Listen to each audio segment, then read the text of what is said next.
ಅವರಲ್ಲಿರುವಂತ ಭಾವ ಎಂತದಿತ್ತು ಅಂತ ಕೇಳಿದ್ರೆ ಬಹುಶಃ ಏನೆಲ್ಲ ಸಾಧನಾ ಮಾಡಿದ್ರು ಆ ಸಾಧನೆಯೊಳಗೆ ಒಂದು ದಿನ ನನಗಿಂತ ಬಂದತಿ ಇದ್ರ ದುರುಪಯೋಗ ಮಾಡ್ಕೋಬೇಕು ಅಂತ ಒಂದಿನ ಯಾರಿಗೂ ಶಾಪ ಕೊಡ್ಲಿಲ್ಲ ಅವುಗಳು.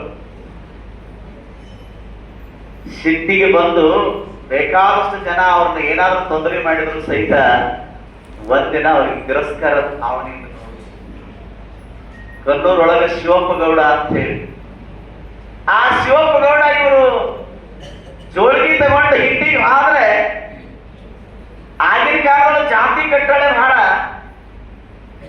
ಅವಾಗ ಬ್ರಾಹ್ಮಣರ ಕಡೆದ ಉಪದೇಶ ತಗೊಂಡಿದ್ದೀನಿ, ನೀನು ಸ್ವಾಮಿ ನಿನ್ನ ಪಾದ ಹ್ಯಾಂಗ್ ಹಿಡಿಯನು ಅಂತ ಶಿವಪ್ಪ ಗೌಡ ಅಂತ.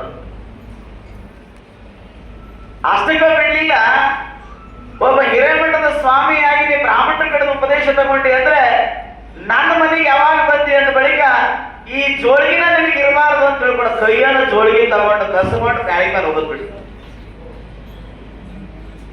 ಅಪ್ಪಗಳ ಸಿಟ್ಟಿಗೆ ಬಂದ್ರೆ ಏನಾರ ಮಾಡ್ಲಿ ಅಂತ ಅಪ್ಪ ಅವ್ರ ಒಂದು ಮಾತು ಹೇಳಿದ್ರು, ಗೌಡ ಇಷ್ಟು ದಿನ ನಿನ್ನ ಋಣದಾಗಿದ್ದೀಪ್ಪ ನಾನು,